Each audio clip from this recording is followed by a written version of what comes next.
Buford Pusser was hailed as a fearless sheriff, immortalized in Walking Tall. But behind the legend lies a darker truth. New evidence suggests the 1967 murder of his wife, Pauline, wasn't an ambush at all, raising one chilling question. Was the hero actually the killer? Buford Hayes Pusser was born on December 12, 1937, in McNairy County, Tennessee. He grew up in a working-class family, the son of a police chief. Tall and imposing, eventually standing 6'6". He had the kind of physical presence that demanded attention. His early years were not extraordinary, but they hinted at the toughness and determination that later shaped his reputation. Before law enforcement, Pusser briefly pursued professional wrestling under the name Buford the Bull. Though his wrestling career was short-lived, it reinforced an image of strength, grit, and fearlessness. Locals admired his physicality, and his return home carried the aura of a man who had ventured into the world and come back stronger. In a rural community that valued toughness, Buford fit the mold of a natural protector. By 1962, Pusser had joined the Adamsville Police Department. His rapid rise was fueled by both charisma and a relentless, often brutal approach to crime fighting. In 1964, at just 26 years old, he was elected sheriff of McNairy County, one of the youngest sheriffs in Tennessee history. His victory symbolized a desire for change, as residents grew frustrated with organized crime operations, particularly the State Line Mob, a network of bootleggers, gamblers, and pimps operating along the Tennessee-Mississippi border. Pusser's war against the State Line Mob became legendary. He was known for conducting raids with little backup, personally confronting moonshiners and club owners, and smashing illegal slot machines with a sledgehammer. To his supporters, he embodied righteous defiance, a lone sheriff taking on entrenched corruption. To his critics, his methods often crossed into vigilantism, with blurred lines between justice and personal vendetta. The media quickly caught on. Stories of the towering sheriff fighting crime with raw courage spread across Tennessee and beyond. His reputation reached national outlets, painting him as a man willing to risk his life for law and order. This narrative deepened after multiple assassination attempts. Pusser was shot and stabbed in separate incidents, each survival adding to his near-mythical resilience. Hollywood soon came calling. In 1973, the film Walking Tall dramatized his life story, portraying Pusser as a fearless lawman battling corruption. The film and its sequels cemented his folk hero image. In the American imagination, Buford Pusser was the sheriff who stood alone against criminals, a man larger than life both physically and morally. Yet behind the cinematic glow, complexities persisted. Critics argued that Pusser exaggerated his battles with organized crime, inflating both his enemies and his victories. His aggressive tactics often skirted legality, and whispers of personal flaws circulated locally. Still, these doubts were muted by the sheer force of the legend. National audiences embraced the myth, and McNairy County profited from its connection to the Walking Tall sheriff. For his supporters, Pusser's story symbolized the triumph of grit and integrity over corruption. For skeptics, it masked darker truths, suggesting that the carefully crafted image of a heroic sheriff might conceal as much as it revealed. By the late 1960s, Buford Pusser was not just a man, he was an institution, representing the line between order and chaos in a community long plagued by crime. But that image would be forever shadowed by tragedy. In August 1967, his wife Pauline was killed in what was publicly described as an ambush, an event that turned Buford from sheriff into widower and martyr. At the time, few questioned his story. The folk hero's pain became part of the legend, reinforcing his status as a man who had sacrificed everything in the fight for justice. Decades later, however, that same story would unravel. Historians, journalists, and investigators would re-examine the night Pauline died, raising the possibility that the folk hero's tale was built on deception. The man once immortalized on screen as the embodiment of courage might, in fact, have been hiding a far darker role in the tragedy that defined his life. The night of Pauline Pusser's death. It was the early hours of August 12, 1967, when Sheriff Buford Pusser and his wife Pauline set out together in their car. By this time, Buford was already a man living under the constant threat of violence. His war against the state line mob, an organized crime syndicate operating between Tennessee and Mississippi, had earned him both admiration and enemies. The couple's movements that night were not unusual, but the outcome would mark one of the most infamous tragedies in McNairy County history. The official account began on a rural stretch of New Hope Road, a quiet, isolated area perfect for an ambush. According to Pusser, a vehicle pulled alongside theirs and opened fire in a hail of bullets. The ambush was sudden, brutal, and devastating. Buford was struck several times, his jaw shattered by gunfire. Pauline, seated beside him, was fatally hit in the head. Her death was instantaneous. The sheriff's survival. Despite his catastrophic injuries, Buford managed to bring the car to a stop. Neighbors in the area reported hearing gunshots followed by chaos. Buford, bloodied and barely conscious, was eventually found and rushed to the hospital. Surgeons fought to save his life. He would survive, but the attack left him permanently disfigured, his lower face reconstructed with multiple surgeries and steel plates. His scarred appearance later became part of the myth.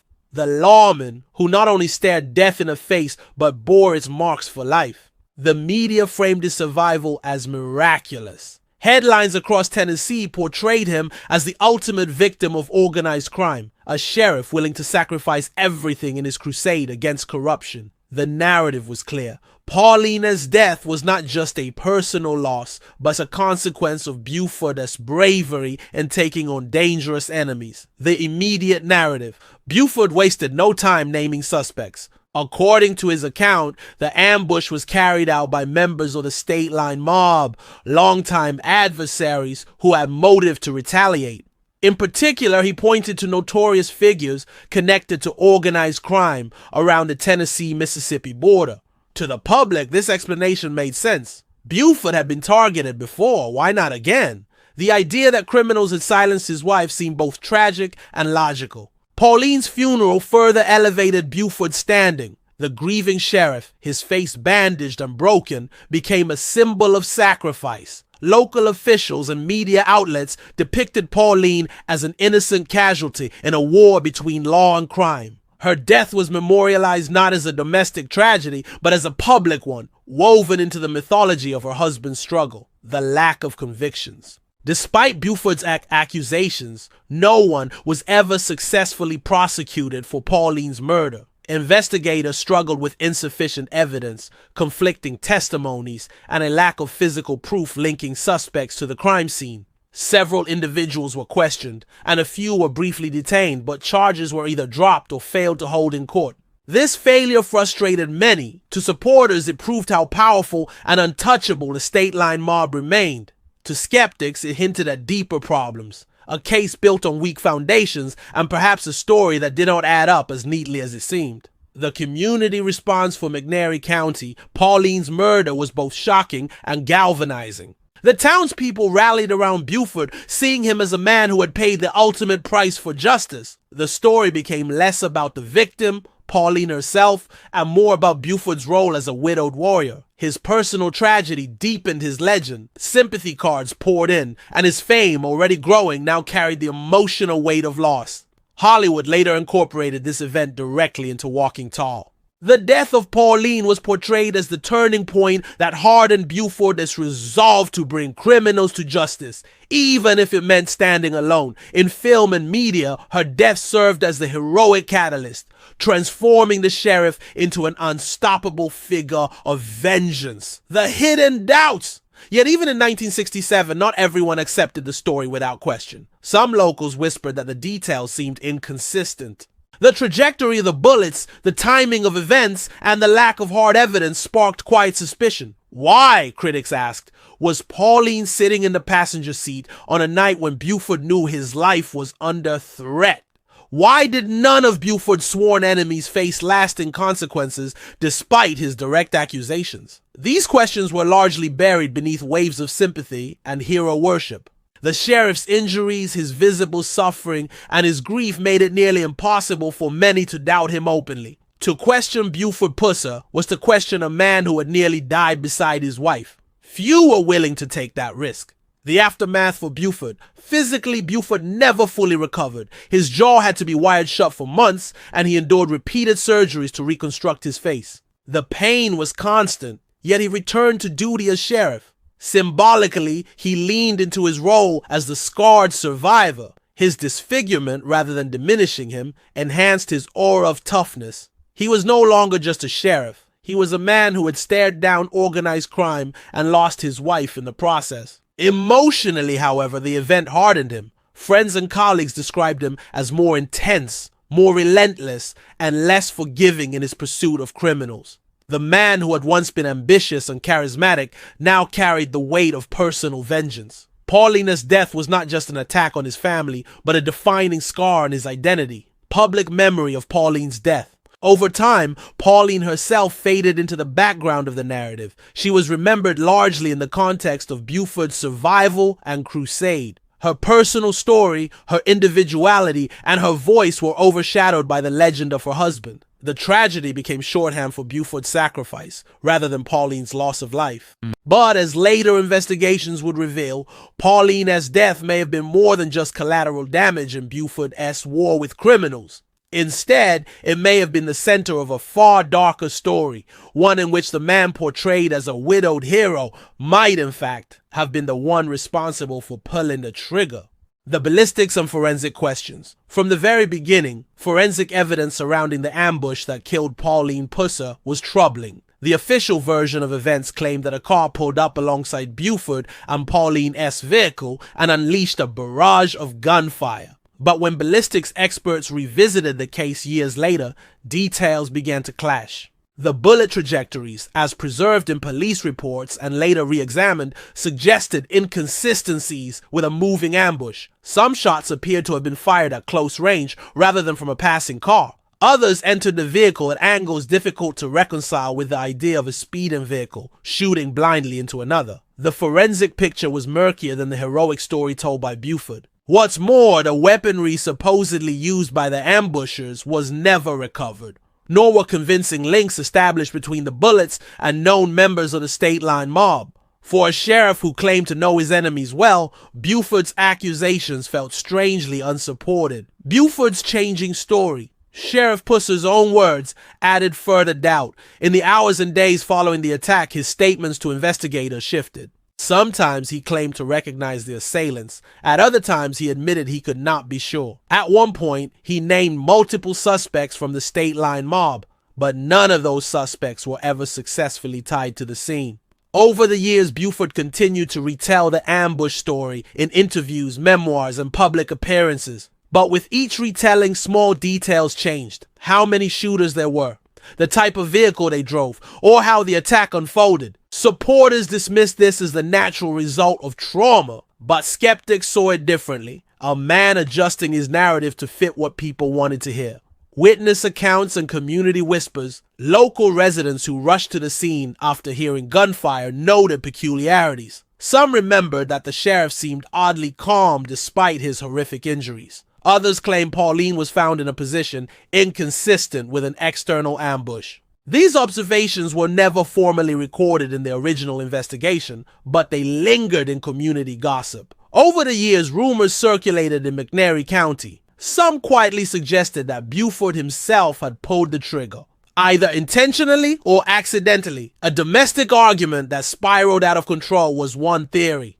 Others believed Pauline may have been silenced because she knew too much about her husband's dealings or personal life. While such rumors could not be substantiated at the time, their persistence showed how fragile the official story appeared beneath the surface. The problem of no convictions. Despite Buford naming suspects repeatedly, no one was ever convicted of Pauline's murder. Prosecutors tried but failed to build a case strong enough to stand in court. Witness testimony was contradictory. Physical evidence was scant. The lack of a definitive trial outcome cast a long shadow. To some, this was simply proof of the state line mob's influence and ability to evade justice. But to others, it suggested a more uncomfortable possibility.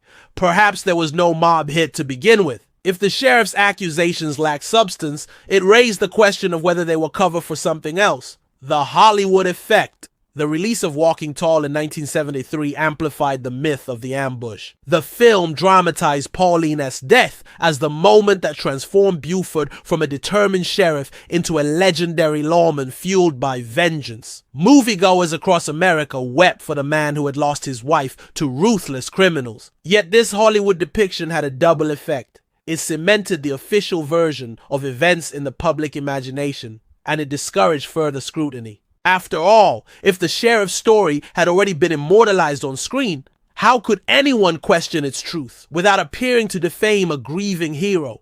The dramatization became a shield, protecting Buford from deeper investigation. And so, while whispers of doubt existed in McNairy County, the national narrative was sealed shut. Law enforcement silence. Another layer of suspicion came from how law enforcement handled the case. Records show that investigators at the time failed to pursue certain leads that might have complicated the Sheriff A.S. version of events. Ballistic inconsistencies were downplayed. Witness contradictions were smoothed over. Some historians now argue that this was deliberate. In the 1960s, it would have been politically unthinkable to implicate a sitting sheriff, especially one so publicly cast as a hero. Admitting that the lawman himself might be a suspect could have destroyed public confidence in law enforcement across the region. Thus, investigators seemed to settle on the easiest explanation. Pauline was killed by mobsters, Buford was the victim, and the case could remain unsolved without damaging the sheriff's reputation. Pauline's role, a marital strains. The cracks in the story widen further when considering Buford and Pauline's marriage. Accounts from friends and relatives suggest that the couple had experienced strains in the months leading up to her death. Disagreements over Buford's relentless pursuit of criminals, his long absences from home, and possible financial troubles were whispered about privately. Although details remain murky, such context offers potential motives beyond the official ambush story. If Pauline was unhappy, if arguments escalated, or if she threatened to reveal information damaging to Buford's image, the circumstances of her death become far more complex. Historians re-examined the evidence. By the early 2000s, journalists and historians began revisiting the Pusser story with a more critical eye. Local archives, witness interviews, and forensic notes suggested that the ambush narrative was less airtight than once believed. Authors publishing books on Pusser began to hint at alternative possibilities, noting how much of his legend relied on his own testimony rather than hard evidence. In 2025, the Associated Press investigation went further, uncovering files and testimonies that directly pointed to Buford himself as the most likely shooter. This revelation shocked many who had grown up revering him as a hero. For decades, the cracks had been visible, but now they could no longer be ignored. The shattered image. Taken together, these inconsistencies, ballistics that don't match, shifting stories, failed prosecutions, and persistent rumors form a picture that is far less heroic than the one celebrated in film and folklore. They point to a legend built on shaky ground, one that may have concealed a far darker truth. Buford Pusser, the man hailed as a fearless sheriff who sacrificed everything for justice, may have instead been the architect of his wife's death. Whether through accident or intent, the possibility that the ambush was fabricated or distorted undermines the very foundation of his legacy. The cracks in the story are not small fissures. They are deep fractures that challenge everything America thought it knew about the walking tall sheriff. The push to re-examine. For decades, the story of the ambush on New Hope Road was treated as settled history. In the public imagination, Pauline Pusser was a casualty of organized crime, and Buford Pusser was a scarred hero who carried her memory into battle against the state-law mob. But as time passed, the cracks in the official narrative refused to close. By the 1990s, a new generation of journalists and historians began asking questions. Why were no convictions ever made in Pauline's murder? Why did physical evidence from the ambush fail to align with Buford's account? And why were contradictory witness statements quietly buried? These questions lingered in the margins of books, articles, and documentaries that sought to balance the legend with the facts. The role of investigative journalists. Independent researchers were instrumental in peeling back the mythology. Authors like W.R. Morris, who wrote extensively about the Pusser story, began highlighting contradictions between the sheriff's claims and available evidence. Journalists digging through court transcripts and old police reports found gaps and omissions that were difficult to explain as simple oversight. Local newspapers in Tennessee also began publishing retrospectives, especially around anniversaries of Pauline's death or Buford's own death in 1974. Some cautiously floated alternative theories suggesting that the sheriff's heroic image may have overshadowed troubling realities. Still, for years, mainstream outlets largely stayed away from making direct accusations. Buford's cultural legacy, immortalized in Walking Tall, was too deeply embedded, and accusing a man long dead of murdering his wife risked backlash from his loyal supporters. The Associated Press investigation of 2025. The biggest break in the re-examination came in 2025 when the Associated Press published an investigative report based on newly uncovered files, interviews, and forensic reviews. For the first time, a major news agency directly challenged the accepted story of the ambush. The AP investigation revealed forensic evidence misalignment. Bullet trajectory analyses suggested that shots were more consistent with someone inside or very close to the Pusser vehicle, not from another car speeding alongside. Inconsistent testimony.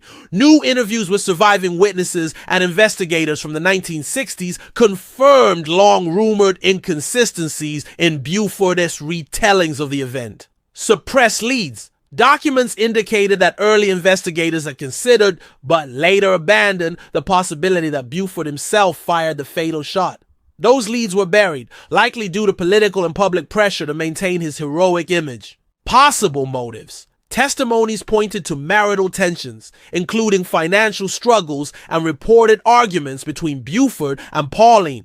While no single motive was conclusive, the AP highlighted that multiple sources described the marriage as strained in the months leading to Pauline's death.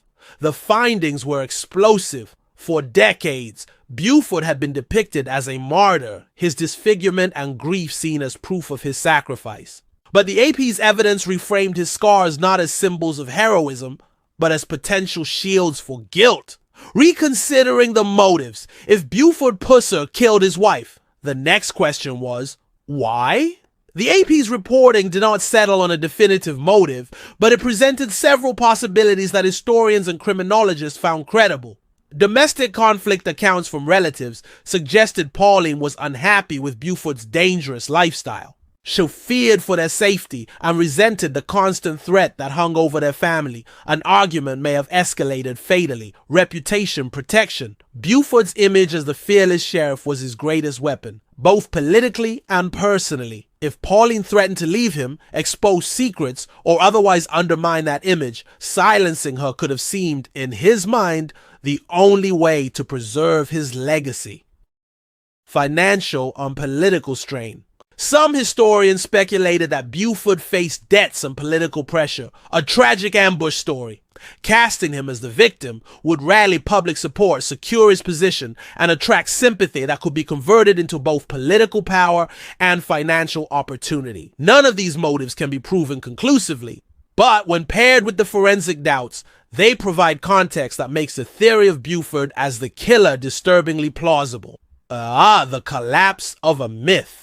For fans of Walking Tall and residents of McNairy County who grew up revering Buford, the AP revelations were devastating. The sheriff had been a source of pride. His story taught her as an example of grit and courage. His home was turned into a museum. Annual events honored his memory. Now those same institutions faced uncomfortable questions. Should Buford still be celebrated? Should the museum acknowledge the possibility that he murdered Pauline? Should schools stop using his story as a symbol of local resilience? The cultural fallout was immediate. Some doubled down on the legend, insisting the AP report was slander. Others accepted the findings as a necessary correction to history, even if painful. For the families of Pauline and other victims tied to Buford's campaigns, the revelations offered both anguish and closure. The academic and forensic response.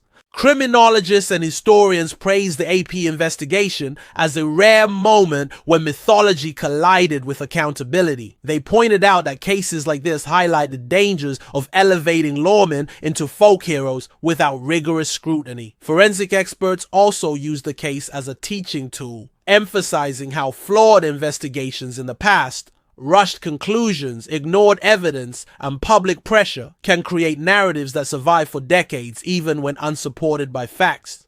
The Pusser case became a modern parable, how storytelling, Hollywood, and public sentiment can bury the truth, and how persistence by investigators decades later can still bring hidden facts to light. Pauline's place in the re-examination. Perhaps the most important outcome of the renewed investigation was the restoration of Pauline's identity. For too long, she had been remembered only as the wife of Buford Pusser, the woman who died so the sheriff could become a hero. The AP report shifted focus. It reminded the public that Pauline was not just a supporting character in Buford's story. She was a woman whose life was violently cut short and whose death was possibly misrepresented to protect her husband. In revisiting the case, journalists made sure to highlight her humanity, her family ties, and the injustice of her overshadowed memory. Lingering questions. Despite the depth of the AP's reporting, many questions remain unanswered. No definitive forensic proof ties Buford to pulling the trigger. The case is decades old, with evidence lost, destroyed, or buried. Eyewitnesses are either dead or elderly, yet the investigation made one truth undeniable. The heroic story of Buford Pusser is deeply compromised. Whether or not he directly murdered Pauline, the failure to properly investigate, the inconsistencies in his story, and the public manipulation of her death ensure that his legend cannot stand unchallenged. A turning point in cold crime investigations, the revisiting of the Pusser case also reflects a broader trend in American true crime. With advances in forensic science, access to old files, and the persistence of investigative journalism, cold cases once thought untouchable are being re-examined. In this sense, the fall of Buford's legend is not just about one man, it's about a culture willing to confront uncomfortable truths even when they dismantle beloved myths. The pop culture myth versus the new reality. Few lawmen in American history have been mythologized as intensely as Buford Pusser. The Walking Tall films painted him as a towering symbol of courage, a sheriff willing to put his body on the line against corruption. The image of a man carrying a giant club, standing alone against organized crime, resonated across the nation. But with the Associated Press revelations of 2025 and decades of whispered doubts finally aired in public, that heroic narrative unraveled. The very man lionized as a martyr might have been responsible for the crime that defined his legend. It was a shocking reversal. The protector becoming the predator, the widowed hero becoming the prime suspect. Impact on McNairy County. For residents of McNairy County, Tennessee, the fallout was personal. Buford had not only been their sheriff, he had been their icon. His face adorned museum exhibits, his story was told in classrooms, and tourism in the region leaned heavily on his myth. Now, those same communities faced the painful possibility that the hero they had celebrated for nearly 6 decades had killed his own wife and built his career on a lie. Older residents who remembered the 1967 ambush struggled to reconcile what they were told then with what new evidence suggests now. For younger generations raised on the Walking Tall films, the revelation felt like a betrayal of trust, public trust, and the dangers of myth-making. The case raises a larger question. What happens when public trust is built on myths rather than facts? Pusser's story shows the dangers of allowing folklore, Hollywood, and politics to overshadow the messy reality of human behavior. By the time cracks appeared in the official story, it was nearly impossible to challenge the narrative without being accused of attacking a grieving hero. This blind faith allowed doubts to be buried for decades. Had investigators been free to pursue every lead in 1967, including the possibility that Buford was the shooter, the truth might have emerged much sooner. Instead, the combination of public sympathy, media glorification, and political pressure shielded him from scrutiny. Comparisons to other fallen lawmen. Buford's fall from grace is not entirely unique. History is filled with examples of lawmen who were celebrated in their time, only for later revelations to expose darker realities. Sheriff Pat Garrett, famous for killing Billy the Kid, was later accused of corruption and opportunism. J. Edgar Hoover, once revered as the FBI's iron-fisted director, was later revealed to have abused power and manipulated public opinion. Joe Arpaio, known as America's toughest sheriff, built his reputation on harsh crackdowns, only for federal investigations to expose civil rights violations. These comparisons highlight a recurring pattern. When lawmen become legends, they often escape the accountability that ordinary individuals face. Buford Pusser's story fits neatly into this cautionary tale. The psychological dimension. What drives a man to present himself as both victim and hero if he is secretly guilty? Psychologists studying similar cases suggest a combination of narcissism, self-preservation, and calculated manipulation. Buford's disfigurement and scars, while undeniably real, also became powerful props in his narrative. They visually reinforced his status as a survivor, masking the possibility that those wounds could have been part of a cover story rather than proof of innocence. If he did kill Pauline, whether intentionally or accidentally, transforming the tragedy into a mob ambush wasn't only a way to deflect blame, but also a way to elevate himself further. Instead of facing suspicion, he became the embodiment of sacrifice. The moral dilemma of posthumous accusations. Accusing Buford Pusser decades after his death raises a difficult moral question. He cannot defend himself, and no trial can be held to establish guilt. Some argue that revisiting his case serves no purpose other than tarnishing a dead man's reputation. Others counter that truth matters even when justice cannot be served in court. The real victim, after all, is Pauline. Her story was erased by a false narrative. Correcting the record is not just about exposing Buford, but about restoring dignity to the woman whose death was overshadowed by her husband. Legend, the hero or villain duality. Perhaps the most unsettling aspect of the Pusser story is that both narratives can be partially true. Buford may well have fought organized crime and survived assassination attempts. He may have genuinely believed he was protecting his county from corruption, but he also may have been capable of killing his wife and manipulating the truth to preserve his reputation. This duality complicates his legacy. Heroes and villains are often depicted as opposites, but history shows they can exist in the same person. Buford's legend, once simple and inspirational, is now riddled with contradictions that reflect the complexity of human character. Can justice still be served? Legally, no. The evidence is too old, the files incomplete, and the suspect long deceased. But in another sense, justice can still be served. Through truth. By confronting the reality behind the myth, society acknowledges the failure of the original investigation and prevents history from repeating itself. Buford's story should now serve as a warning. When we accept legends without question, we risk turning criminals into icons and silencing the very victims we claim to honor. The collapse of a legend. In the end, the image of Buford Pusser as a heroic sheriff has been irreparably damaged. The AP investigation did not erase his past entirely, but it shifted the balance. No longer can his story be told solely as one of sacrifice and bravery. It must now be told as a tragedy of myth-making, manipulation, and misplaced trust. For decades, Pauline was remembered only as the wife of a hero. Now she is remembered as a woman whose story exposes how far a hero will go to protect his own image. A life before the legend, Pauline Mullins Pusser was more than the tragic figure portrayed in films and newspaper clippings. Born and raised in Tennessee, she was remembered by friends as warm, steady, and fiercely loyal to her family. She married Buford in 1959, long before he became a public icon. At that time, he was still a wrestler chasing a career that rarely kept him home. Their early years together were ordinary by small-town standards, filled with community gatherings, family dinners, and hopes for a stable future. Pauline often found herself balancing Buford's ambitions with the realities of family life. Those who knew her recalled that she enjoyed hosting neighbors, keeping a tidy home, and ensuring their young daughter Dwana grew up surrounded by love. She was not a public figure, nor did she seek attention. Her world revolved around her family. Life beside a rising sheriff.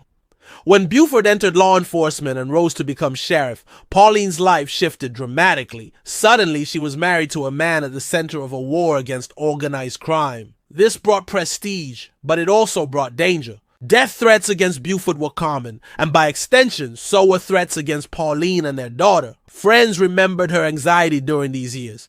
Each time Buford left for a raid, she worried he might not return. While his growing fame cast him as fearless, Pauline lived in the shadow of fear. Letters and conversations suggest she sometimes urged him to scale back, to think of his family first. But Buford's drive was relentless, and Pauline was left to endure the constant tension. The overshadowed victim. When Pauline was killed in 1967, the world saw her primarily through the lens of her husband's grief. Newspapers described her as the sheriff's wife, a casualty of his war with the state line mob. Even her funeral was overshadowed by Buford's presence. Bandaged, broken, yet alive to tell the tale. In the years that followed, Hollywood reduced Pauline's identity further. In Walking Tall, she was portrayed as a supportive wife who dies tragically to fuel Buford's righteous vengeance. Audiences wept for the sheriff's loss, but rarely paused to consider Pauline herself. She became a narrative device. The woman who died, rather than a person whose life mattered in its own right. A marriage under strain. Only later did details emerge that complicated this simple narrative. Accounts from relatives and neighbors suggested Pauline and Buford's marriage was not always harmonious. They argued sometimes bitterly about his dangerous lifestyle and the risks it placed on their family. Financial stress compounded the tension. None of this diminishes the tragedy of her death, but it reframes her story. Pauline was not simply a passive victim of organized crime. She was a woman caught in the crossfire of a marriage strained by ambition, danger, and secrecy. Understanding this context makes her humanity clearer. She was not just Buford's wife. She was Pauline, living, struggling, and trying to hold her family together. Family legacy. For their daughter Dwana, Pauline's death was transformative. She grew up without her mother, raised largely by a father whose myth overshadowed everything else. Dwana herself later became a defender of Buford's legacy, often speaking publicly to preserve the heroic version of his story. But in doing so, Pauline's own story remained muted. For Pauline's relatives, the reopening of the case has been bittersweet. On one hand, it dredges up decades-old pain. On the other, it finally gives voice to Pauline as a victim in her own right, not merely a footnote in her husband's legend. Reclaiming Pauline. The modern re-examination of the case has begun to restore Pauline's identity. Journalists and historians now emphasize her humanity, a woman who lived in fear, who loved her family, and who was silenced too soon. In shifting the spotlight away from Buford's scars and toward Pauline's life, her story takes on the dignity it long deserved. She was not simply a casualty of history. She was the center of a family, a person with dreams and struggles, and ultimately the one whose truth was erased by a myth. Why Pauline matters restoring. Pauline's story matters because it reframes the narrative. Too often, true crime elevates perpetrators, whether lawmen, mobsters, or killers, while victims fade into obscurity. By remembering Pauline not as the wife of Buford Pusser, but as a person who lived, loved, and deserved better, we reclaim the moral balance of the story. Her life reminds us that behind every legend is a human cost. Pauline's tragedy is not just that she died, it is that her voice was lost for decades beneath the roar of a myth. Today, with new evidence challenging the official story, her memory finally takes center stage.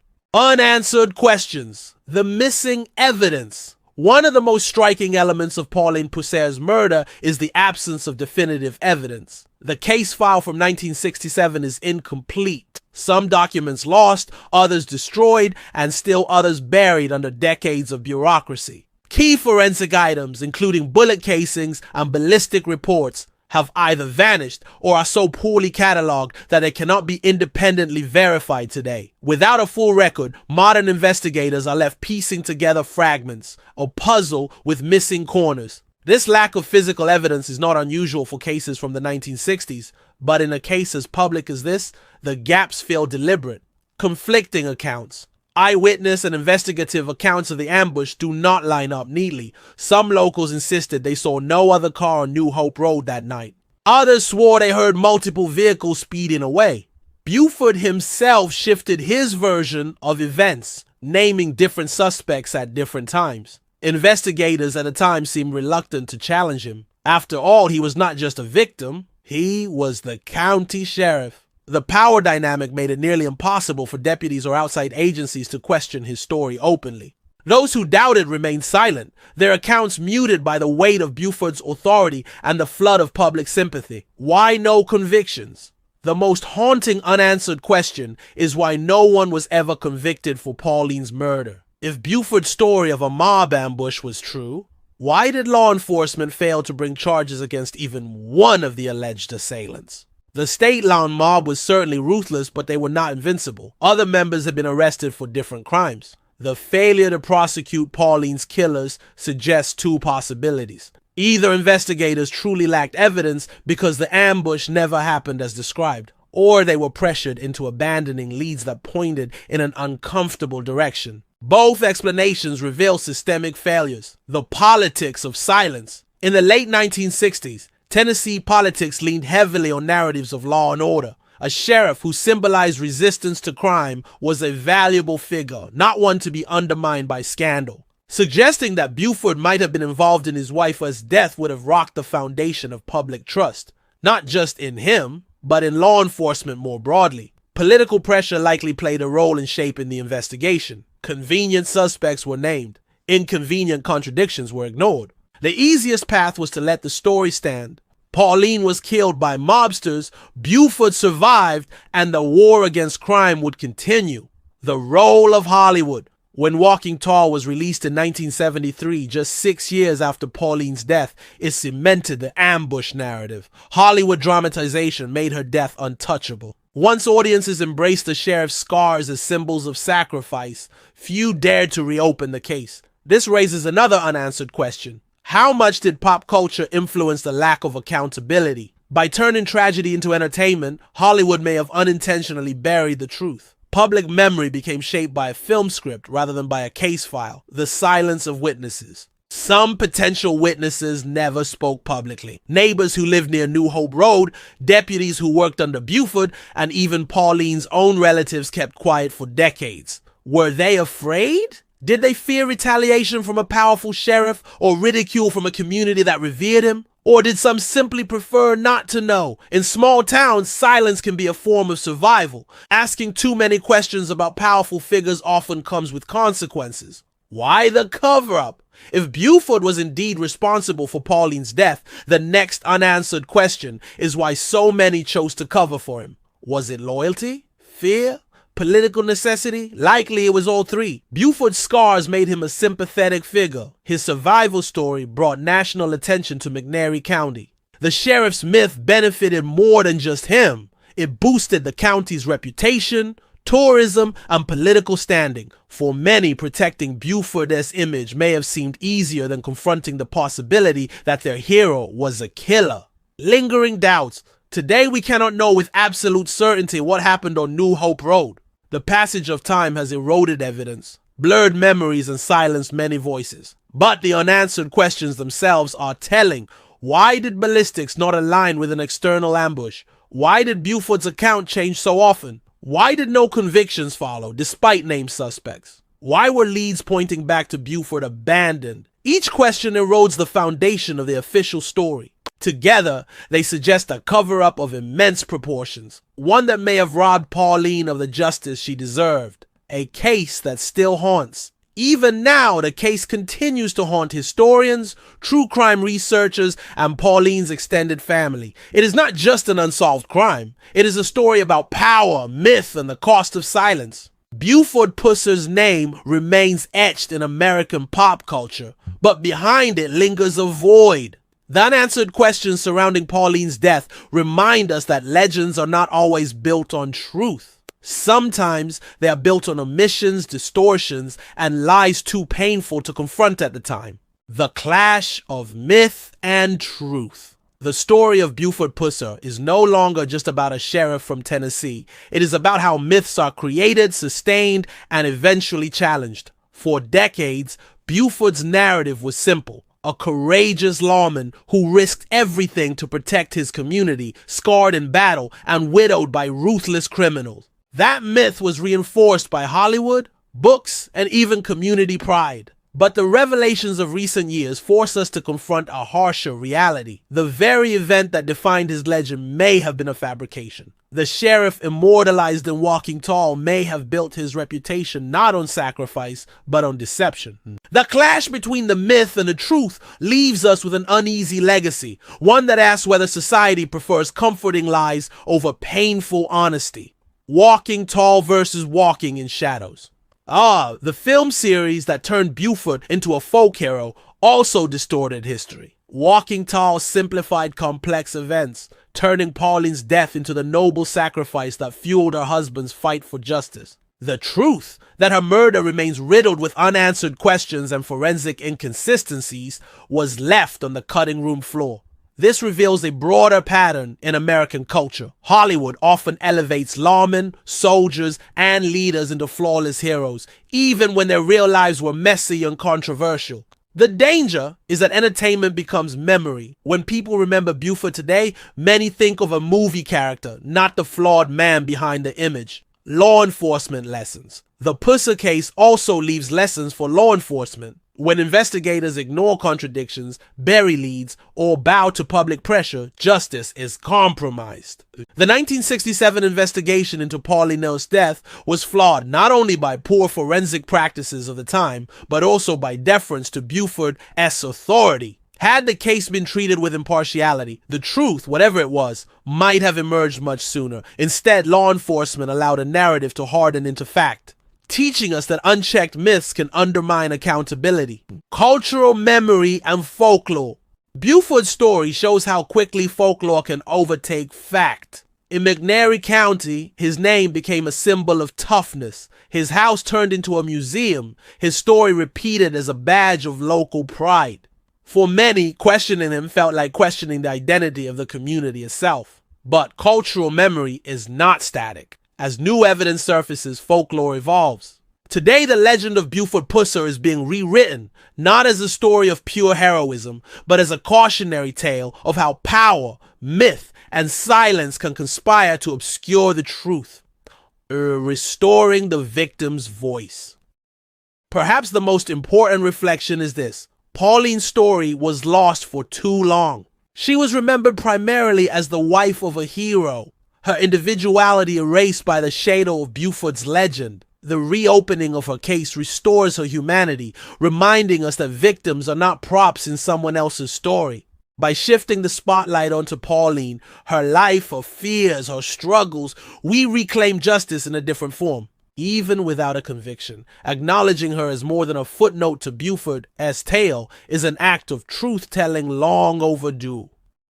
The broader lesson, the legacy of this case extends beyond McNairy County. It speaks to a universal truth. Societies need heroes, but those heroes must be examined critically. Blind devotion to myths can shield wrongdoing and silence victims. Buford's story demonstrates how easily legend can override fact, and how painful it can be when the truth eventually surfaces. The reflection is sobering. If one of America's most celebrated small-town sheriffs could hide a dark secret, how many other legends rest on foundations just as fragile? Buford Pusser's story was once told as a tale of bravery, sacrifice, and justice. For decades, he stood as the embodiment of the small-town sheriff who fought corruption with his bare hands. But the truth behind his wife Pauline's death has cast that legend in a far darker light. The ambush on New Hope Road may not have been an ambush at all. The scars that made Buford a symbol of survival may have masked deeper guilt. And the woman at the center of it all, Pauline, was reduced to a character in her husband's myth, her voice silenced for decades. This case reminds us that legends are rarely as simple as they appear. Sometimes the hero is not who we think. Sometimes the truth hides in silence, buried under loyalty, politics, and the power of myth. And when the truth finally emerges, it forces us to ask, how many other stories have we gotten wrong?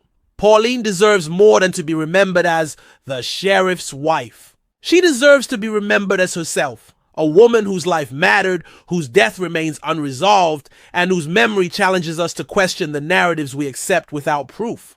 As you reflect on this story, ask yourself, how do we hold on to truth in a world so eager for heroes? And how do we ensure that victims, not legends, remain at the center of justice? If this story resonates with you, share it. Keep Pauline's name alive. And join the conversation in the comments, because the more we talk about the cracks in history, myths, the closer we come to uncovering the truths America tried to forget.